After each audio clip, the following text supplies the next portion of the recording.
ناقدین تصوف کا نقطہ نظر کیا ہے؟ اس شفاعت کے بارے میں، شفاعت کے عقیدے کے بارے میں جو ناقدین تصوف ہے، تصوف پر تنقید کرنے والے ہیں، ان کا نظریہ کیا ہے اس شفاعت کے بارے میں؟ ناقدین تصوف کا کہنا یہ ہے کہ قرآن مجید میں شفاعت کا تصور بیان ہوا ہے، مگر وہ اہل تصوف کے تصور شفاعت سے قطعی مختلف ہے، ٹوٹلی اپوزٹ ہے۔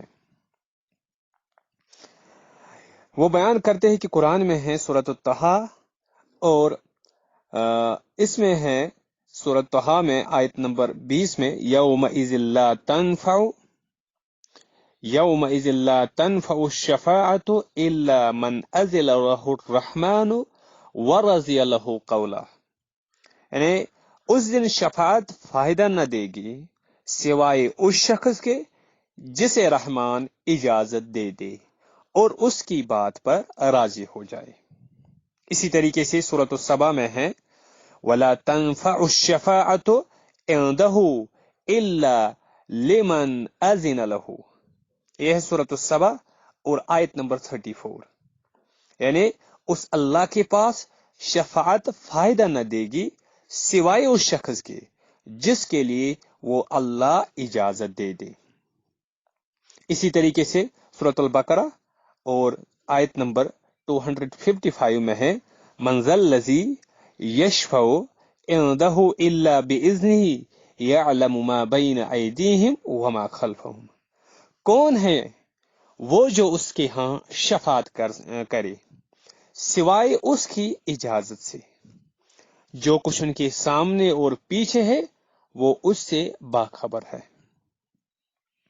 اسی طریقے سے سورۃ الانبیاء میں ہے یعلم ما بین ایدیہم وما خلفہم ولا یشفعون الا لمن ارتضی وهم من خشیتہ مشفقون، جو کچھ ان کے آگے اور پیچھے ہے وہ اسے جانتا ہے، وہ شفاعت نہ کریں گے سوائے اس کے جس کے حق میں وہ اللہ سننے پر راضی ہو جائے اور وہ اس کی خشیت سے ڈرے ہوئے ہوں گے۔ قرآن مجید کی ان آیات سے واضح ہے کہ اللہ تعالیٰ کے وہی نیک بندے شفاعت کریں گے جنہیں اللہ تعالیٰ ایسا کرنے کی اجازت دے گا، اور صرف انہی مخصوص افراد کے حق میں بات کریں گے جن کے بارے میں اللہ تعالیٰ اجازت دے گا۔ ایسا نہیں ہوگا کہ انسان جو چاہے اعمال کرتا رہے اور پھر ان بزرگوں کی شفاعت کا طالب ہو۔ رسول اللہ صلی اللہ علیہ وسلم نے اپنے تمام رشتہ داروں، خاص کر اپنی چہیتی صاحبزادی سیدہ فاطمہ رضی اللہ عنہا سے ارشاد فرمایا، جس کا ہم ترجمہ یہاں پہ پیش کریں گے، وہ ہے بیان کرتے ہیں ابو ہریرہ رضی اللہ عنہ کہ جب اللہ تعالیٰ نے یہ آیت یعنی اپنے قریبی رشتہ داروں کو خبردار کیجئے یا اپنے قریبی رشتہ داروں کو خبردار کیجئے نازل فرمائے، تو رسول اللہ صلی اللہ علیہ وسلم نے کھڑے ہو کر فرمایا، اے گروہ قریش، یا اس سے ملتا جلتا کلمہ ارشاد فرمایا، اپنے لیے نیک اعمال کے ذریعے جنت خرید لیجئے، اپنے لیے جنت خرید لیجئے، اپنے لیے خرید لیجئے، میں اللہ سے آپ کو نہیں بچا سکتا ہوں۔ اے بنو عبد مناف، میں اللہ سے آپ کو نہیں بچا سکتا ہوں۔ اے عباس بن عبد المطلب، جو کہ آپ کی چچا ہیں، میں اللہ سے آپ کو نہیں بچا سکتا ہوں۔ اے صفیہ، یعنی آپ کی پھوپھی، میں اللہ سے آپ کو نہیں بچا سکتا ہوں۔ اے فاطمہ بنت محمد، میرے مال میں سے جو بھی مانگ لو، میں اللہ سے تمہیں نہیں بچا سکتا ہوں۔ یہ ہے صحیح بخاری کی حدیث، کتاب التفسیر، حدیث نمبر 4493۔ ناقدین تصوف کہتے ہیں کہ اہل تصوف بزرگوں کی لامحدود شفاعت کا تصور پیش کر کے اسلام کی بنیادی عقیدہ آخرت اور جزا سزا کی اہمیت پر ضرب لگاتے ہیں۔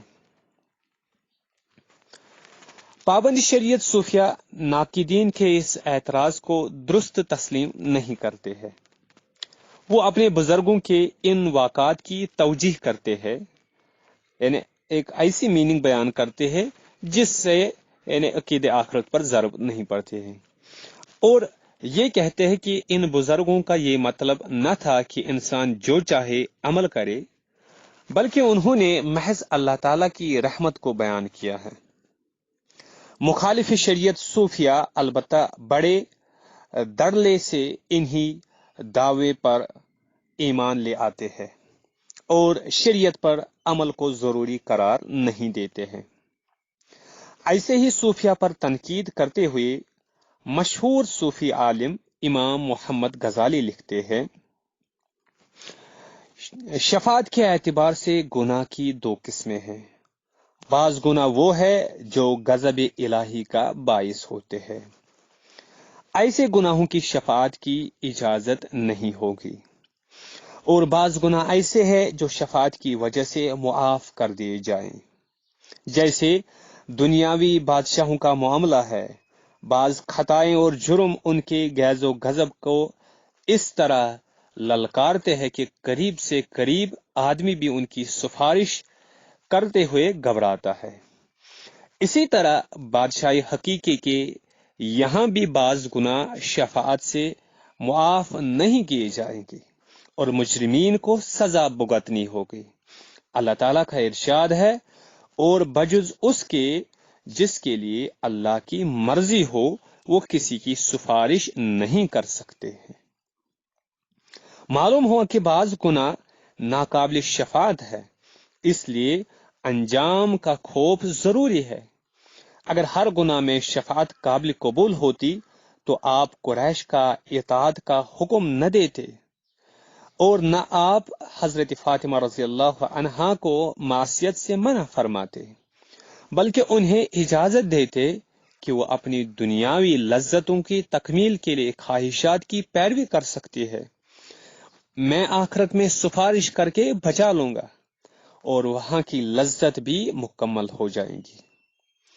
خیر سے بچنا اور شفاعت کی امید پر گناہوں کے سمندر میں غرق رہنا ایسا ہی ہے جیسے کوئی مریض نہ پرہیز کرے اور نہ دوائی کھائے، بلکہ اپنے طبیب پر بھروسہ رکھے کہ وہ بڑا نامی گرامی طبیب ہیں، مجھ پر نہایت شفیق و مہربان ہے، میرا انتہائی خیال رکھتا ہے، اس لیے ترک علاج یا بد پرہیزی سے مجھے کچھ نقصان نہ ہوگا، بلکہ میرا طبیب مجھے بچا لے گا۔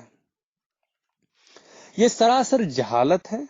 طبیب کی تمام تر جدوجہد مریض کے رویے پر موقف ہے۔ وہ تنہا تمہارا ایک ظاہری مرض بھی دور نہیں کر سکتا، چاہے جائے کہ وہ تمہارے مخفی امراض کا علاج کر سکے۔ یہی حال اقارب و اجانب کے لیے انبیاء اور صلحاء کی سفارش کا ہے۔ اگر وہ خود اپنے لیے کچھ نہیں کرتے تو انبیاء کی سفارش ان کے لیے بیکار ہے۔ پھر شفاعت کی توقع پر آخرت کے خوف سے بے نیاز ہو جانا بھی مومن کو زیب نہیں دیتا۔ سرکار دو عالم صلی اللہ علیہ وسلم کے اصحاب اپنے تقوی و تقدس اور قرب الہی کے باوجود ہر وقت خوف سے لرزتے رہتے اور آخرت کے احتساب سے بچنے کے لیے یہ تمنا کرتے کہ کاش وہ جانور ہوتے، پرندے ہوتے، مٹی اور پتھر ہوتے، جبکہ سرکار دو عالم صلی اللہ علیہ وسلم نے خاص طور پر ان کے لیے جنت کا اور تمام مسلمانوں کے لیے عموماً شفاعت کا وعدہ فرمایا تھا، لیکن انہوں نے اس پر تکیہ نہیں کیا، بلکہ زندگی کے آخری سانس تک اللہ کے خوف سے ان پر لرزہ طاری رہا۔ جب صحابہ کرام کا عالم یہ تھا تو وہ لوگ کس طرح شفاعت پر تکیہ کرتے ہیں اور خود پسندی میں مبتلا ہیں، جنہیں نہ صحبت رسول میسر ہے اور نہ شفاعت رسول کے وہ مستحق ہے۔ یہ ہے امام غزالی کا کہنا اس شفاعت کے بارے میں۔ اس تفصیل سے معلوم ہوتا ہے کہ پابند شریعت صوفیہ کا موقف بھی اس معاملے میں یہی ہے کہ شفاعت بھروسے کے لائق چیز نہیں ہے۔ اللہ تعالیٰ اپنے نیک بندوں کی شان کے اظہار کے لیے مخصوص افراد کے لیے انہیں شفاعت کرنے کی اجازت دے دے گا۔ ایسا نہیں ہوگا کہ یہ حضرات معاذ اللہ داندلی سے کام لیتے ہوئے رشوت خوروں، بدکاروں، ظالموں کے حق میں شفاعت کرتے ہوئے انہیں محض اس وجہ سے معاف کروا لیں کہ یہ ان حضرات کے مرید تھے۔ شفاعت کے حقدار بھی وہی ہوں گے جو نیک اعمال کر کے خود کو اس کا اہل ثابت کریں۔ اس طرح سے پابند شریعت صوفیہ اور ان کے ناقدین کے مابین نقطہ نظر کا کوئی اختلاف باقی نہیں رہ جاتا ہے۔ یہ ہے شفاعت کا تصور جو کہ پایا جاتا ہے مختلف یعنی مسلمانوں کی مختلف طبقوں میں، جیسے کہ صوفیہ میں پابند شریعت صوفیہ اور اسی طریقے سے ناقدین تصوف کے ہاں۔ انشاءاللہ اگلی کلاس میں مزید کچھ تفصیل بیان کریں گے۔ تب تک کے لیے السلام علیکم ورحمۃ اللہ وبرکاتہ۔